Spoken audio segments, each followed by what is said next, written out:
So in most houses, you're gonna have a mix. I see PVC pipe, I see copper, and I see the new flex.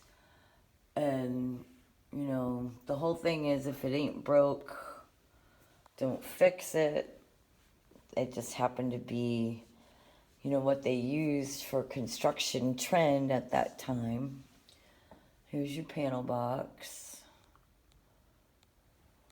That'll come up as needing to be covered, but that's minor too. It'll sound like a big deal.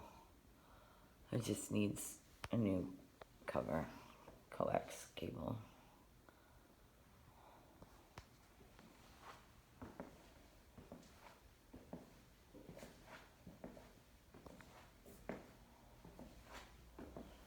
So they got some series of false walls built.